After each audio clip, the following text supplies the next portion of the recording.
Kozhikode medical college ICU പീഡനക്കേസിൽ അതിജീവിതയെ പിന്തുണച്ച senior nursing officer PB അനിതയുടെ സമരം ഇന്ന് 6ാം ദിനം. ഐക്യദാർഢ്യവുമായി ഇന്ന് നഴ്സസ് സമരവേദിയിലെത്തും. ഉച്ചയോടെ പ്രതിപക്ഷ നേതാവ് VD സതീശനും PB അനിതയെ സന്ദർശിക്കും. ആരോഗ്യവകുപ്പിന് ആരോടെങ്കിലും പ്രത്യേക വിരോധമോ താൽപ്പര്യമോ ഇല്ലെന്ന് മുഖ്യമന്ത്രി പിണറായി വിജയൻ പറഞ്ഞു. മിഥില ബാലൻ കോഴിക്കോട് നിന്ന് കൂടുതൽ വിവരങ്ങളുമായി ചേരുന്നു. മിഥില, 6ാം ദിവസത്തിലേക്കാണ് പ്രതിഷേധം. എന്തൊക്കെയാണ് വിവരങ്ങൾ? വേണു പറഞ്ഞതുപോലെ തന്നെ 6ാം ദിവസത്തിലേക്ക് ഈ സമരം എത്തിയിരിക്കുന്നു. അതിജീവിതയും ഇന്നിവിടെയുണ്ട്. ഇന്നത്തെ ഒരു സമരം എന്നത് അതിജീവിത കണ്ണു മൂടിക്കെട്ടിയാണ് ഈ ഒരു പ്രതിഷേധത്തിൽ പങ്കെടുത്തുകൊണ്ടിരിക്കുന്നത്. സിസ്റ്റർ അനിത നമുക്കൊപ്പം ചേരുന്നുണ്ട്. ഇന്ന് 6ാം ദിവസത്തിലേക്കാണ് ഇപ്പോൾ സമരം കടക്കുന്നത്. എങ്ങനെയാണ് മുന്നോട്ട് പോകാൻ തന്നെയാണോ ഇത്തരത്തിൽ സമരവുമായി മുന്നോട്ട് പോകാൻ തന്നെയാണ് എൻ്റെ തീരുമാനം. അതിനുള്ളിൽ അധികൃതർ കണ്ണു തുറക്കുമെന്നാണ് ഞാൻ വിചാരിക്കുന്നത്. എനിക്ക് നീതി ലഭിക്കും വരെ ഞാൻ ഈ പോരാട്ടമായിട്ട് മുന്നോട്ട് പോകും. ഇന്നിപ്പോൾ മുഖ്യമന്ത്രിയുടെ ഒരു പ്രതികരണം വന്നിട്ടുണ്ട്. ആരോഗ്യവകുപ്പിന് ആരോടെങ്കിലും വിരോധമോ പ്രത്യേക താല്പര്യമൊന്നുമില്ല. ഈ ഒരു ഹൈക്കോടതി വിധി നടപ്പിലാക്കുന്നതിന്റെ ഭാഗമായിട്ടാണ് ഇന്നലെ ആരോഗ്യമന്ത്രിയുടെ ഭാഗത്ത് അത്തരമൊരു പ്രതികരണം വന്നതെന്നാണ്. ഹൈക്കോടതി വിധി ഇതുവരെ നടപ്പിലാക്കിയിട്ടില്ലല്ലോ.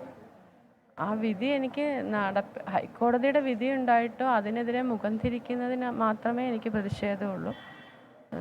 അല്ലാതെ ആരോഗ്യമന്ത്രിയുടെ ഭാഗത്തുനിന്നും സർക്കാരിൻ്റെ ഭാഗത്തുനിന്നും എനിക്ക് നീതി ലഭിക്കുമെന്ന് തന്നെയാണ് ഇപ്പോഴും ഞാൻ വിശ്വസിക്കുന്നത്.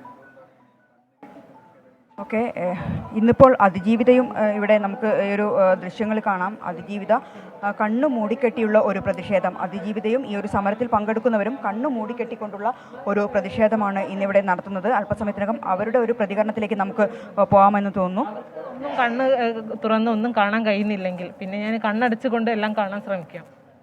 എന്താണ് ഇത്തരം ഒരു പ്രതിഷേധത്തിന് കാരണം? കണ്ണ് കെട്ടിക്കൊണ്ടുള്ള ഇത് പറഞ്ഞതുപോലെ തന്നെ ആരോഗ്യമന്ത്രി ആയാലും മുഖ്യമന്ത്രി ആയാലും ഇത്ര 6 ദിവസമായിട്ട് ഈ നീതി നിഷേധം നടത്തുന്നു. അവരൊന്നും കാണുന്നില്ല, അല്ലെങ്കിൽ കാണാത്ത പോലെ അഭിനയിക്കുന്നു. അപ്പോൾ അതിനെതിരെയാണ് എൻ്റെ പ്രതിഷേധം. അതുകൊണ്ടാണോ അതെ, അതുകൊണ്ടാണ് ഞാൻ കണ്ണ് കെട്ടിയിട്ട് പ്രതിഷേധം അറിയിക്കുന്നത്.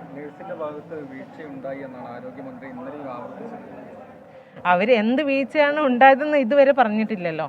അവർ വീഴ്ച ഉണ്ടെന്ന്, അത് എന്താണ് വീഴ്ച എന്നുള്ളത് അവർ ചൂണ്ടിക്കാട്ടട്ടെ. വേണു, ഇന്നലെ പറഞ്ഞതുപോലെ തന്നെ വീഴ്ച എന്താണ് എന്നത് ആരോഗ്യമന്ത്രി വ്യക്തമാക്കണമെന്നാണ് ഇപ്പോൾ അതിജീവിതയും ഒപ്പം തന്നെ സമരം ചെയ്യുന്ന സിസ്റ്റർ PB അനിതയും പറയുന്നത്. മാത്രമല്ല, ഈ ഒരു സമരത്തിന് പിന്തുണ ഏറുകയാണ്. അല്പസമയത്തിനകം കോഴിക്കോട് ലോക്സഭാ മണ്ഡലം NDA സ്ഥാനാർത്ഥി MT രമേശ് ഇങ്ങോട്ടെത്തും. മാത്രമല്ല, പ്രതിപക്ഷ നേതാവ് VD സതീശനും ഇവർക്ക് പിന്തുണ പ്രഖ്യാപിച്ചുകൊണ്ട് ഇങ്ങോട്ട് എത്തും. ഇന്നലെ തന്നെ VD സതീശന്റെ ഒരു പ്രതികരണം വന്നതാണ്. ആരോഗ്യമന്ത്രി കേരളത്തിന് അപമാനമെന്ന ഒരു പ്രതികരണമായിരുന്നു VD സതീശന്റെ ഭാഗത്തും ഉണ്ടായത്. 12 മണിയോടെയാണ് VD സതീശൻ ഇങ്ങോട്ടെത്തുക. ഇന്നലെ കോഴിക്കോട് കോൺഗ്രസ് ജില്ലാ കമ്മിറ്റി ഇവർക്ക് പിന്തുണ പ്രഖ്യാപിക്കുകയും ചെയ്തിട്ടുണ്ട്. വേണു, PB അനിതയുടെ പ്രതിഷേധം 6ാം ദിവസത്തിലേക്ക്. പ്രതിപക്ഷ നേതാവ് 12 മണിക്ക് അനിതയെ കാണാനെത്തും. മിഥില ബാലനാണ് കോഴിക്കോട് നിന്ന് വിശദാംശങ്ങൾ നൽകിയത്.